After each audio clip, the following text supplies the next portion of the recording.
మాట్లాడండి.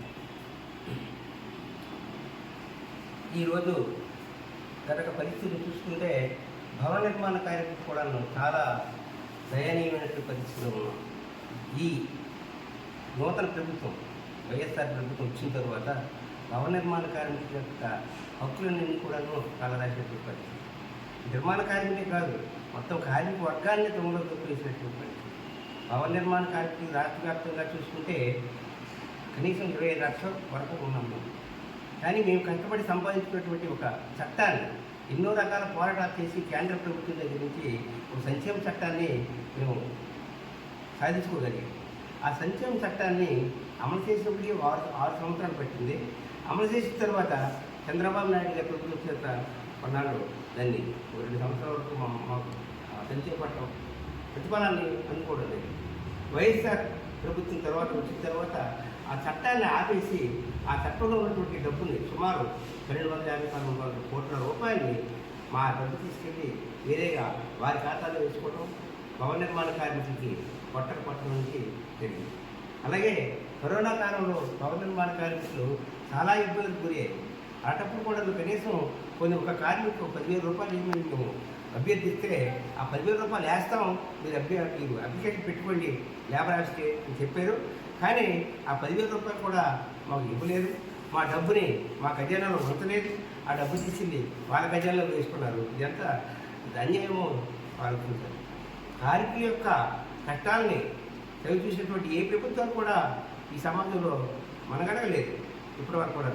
గతంలో చంద్రబాబు నాయుడు ప్రభుత్వం కూడాను కార్మికుల యొక్క వ్యతిరేకమైనటువంటి కార్యక్రమం చేసింది, విడుచుకుంటుపోయింది. మరి ఈరోజు ఈ ప్రభుత్వం కూడాను కార్మికుల యొక్క కష్టాలు తెలుసుకోకుండా, కార్మికులకి చట్టాన్ని అమలు చేయకుండా కార్మికులను దోచుకొని కార్మికులకి ఇబ్బంది పెట్టేటువంటి పరిస్థితి చేస్తున్నటువంటి పరిస్థితి, ముఖ్యంగా భవన నిర్మాణ కార్మికులకి మరీ దారుణమైనటువంటి పరిస్థితి. అందుకోసం ఏంటంటే ఈ కార్మిక చట్టాన్ని అమలు చేయాలని భవన నిర్మాణ కార్మికులు ఎంతో వేల మంది ఉన్నారు, లక్షల మంది ఉన్నారు. వీరందరి కష్టాలను తెలుసుకుని వారికి కావాల్సిన సంక్షేమ చట్టాలు అమలు చేయాలని మేము కోరుతున్నాం. అలాగే ఈ రాష్ట్రంలోనే కేంద్రం చేసిన చట్టాన్ని ఈ రాష్ట్రం ఒక్కటి తెప్పించి మన ప్రక్కనే ఉంటుంది తెలంగాణ కానివ్వండి, మహారాష్ట్ర కానివ్వండి, బీహార్ కానివ్వండి, తమిళనాడు కానీ, కేరళ, ఈ రాష్ట్రాలన్నింటినీ కూడా బ్రహ్మాండంగా దాన్ని అమలు చేస్తున్నారు. మా మోసం వసూలు చేసిన సెస్ డబ్బులు కాకుండా ప్రభుత్వ కొంత ధనాన్ని కలిపి భవన నిర్మాణ కార్మికుల సంక్షేమ చట్టాన్ని బ్రహ్మాండంగా అమలు చేస్తున్న పరిస్థితి. మరి ఈ రాష్ట్ర ప్రభుత్వంలో ఉన్నటువంటి ఈ నాయకులు ఏం పట్టుకోలేదు కానీ భవన నిర్మాణ కార్మికుల యొక్క పట్టులు కొట్టి వీరిని అన్యాయంగా ఈ చట్టంలో లేకుండా చేసి ఈ చట్టాన్ని ఎత్తివేసారు. వెంటనే ఈ చట్టాన్ని అమలు చేయాలని, భవన నిర్మాణ కార్మికుల కుటుంబాలకు ఆదుకోవాలని మేము విజ్ఞప్తి చేస్తున్నాం. ఇది లేని పక్షంలో రాబోయే కాలంలో ఈ ప్రభుత్వం అందరిలాగే మట్టి కొట్టుకుపోతుందని తెలియజేస్తూ నాకు అవకాశం ఇచ్చినటువంటి ఓకే. రాష్ట్రంలో ఉన్న సుమారు 30 లక్షల మంది భవన నిర్మాణ కార్మికులు, అదేవిధంగా జిల్లాలో ఉన్న 1 లక్షల మంది కార్మికులకి ఈరోజు తీవ్ర అన్యాయం జరుగుతోంది.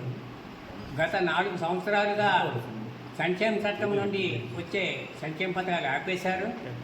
ఈ సంక్షేమ పథకాలకు కావాల్సిన నిధులు మాత్రం యజమానుల నుండి 1% నిర్మాణ విలువలో 1% శిశువులోని సెస్ని కలెక్ట్ చేస్తుంటే ఇప్పటికి కూడా అది వేల కోట్ల రూపాయలు ఉంది, అది పెరుగుతూనే ఉంది. ఒక పక్క సెస్ మీద నిధులు పెరుగుతున్నాయి, మరో ప్రక్క క్లెయిమ్లు ఆపేశాడు. పక్కన ఉన్న తెలంగాణ, కేరళ, తమిళనాడు వంటి రాష్ట్రాల్లో ఇప్పటికి కూడా సంక్షేమ పథకాలు అమలవుతున్నాయి. మరి ఇప్పుడు ఈ రాష్ట్రంలో చేయకపోవడం సరికాదు. దాన్ని వెంటనే సరి చేయాలని మేము కోరుతున్నాం. అదేవిధంగా నవరత్నాలు ఇస్తున్నాం కదా, ఇది అక్కర్లేదు అంటున్నారు. నవరత్నాల్లో అనేక పరిమితులు ఉన్నాయి. అదే కాకుండా నవరత్నాలు ప్రభుత్వ నిధులతోని అందరికీ, పేదలందరికీ కూడా అమలు చేస్తున్నారు. కానీ సంక్షేమ చట్టం కేవలం నిర్మాణ కార్మికులతోని వాళ్ళు నిధులతో అమలు చేస్తున్నారు. ప్రభుత్వ ఖజానాపై పైసా కూడా భారం పడదు. అందుచేత నవరత్నాలకి సంక్షేమ చట్టానికి పోలిక లేదు, దానికి ప్రత్యామ్నాయం కాదు. ఇప్పటికే నిర్మాణ కార్మికులు తీవ్ర అసంతృప్తి ఉన్నారు. అందుచేత వెంటనే రాజకీయ పార్టీలన్నీ తమ వైఖరి వెల్లడించాలి. ఈ సంక్షేమ చట్టం గురించి వాళ్ళు ఏమేమనుకుంటున్నారు అనేది మేనిఫెస్టోలో తెలియజేయాలి. వాళ్ళు చాలా ఖచ్చితంగా మేము ఈ వెంటనే క్లెయిమ్లు పరిష్కరిస్తాము, సంక్షేమ చట్టం అమలు చేస్తాము, నిర్మాణ కార్మికుల సంక్షేమ నిధి నిర్మాణ కార్మికుల కోసం మాత్రమే ఖర్చు చేస్తామని వాళ్ళు ఖచ్చితంగా ప్రకటించారు తమ మేనిఫెస్టోలో.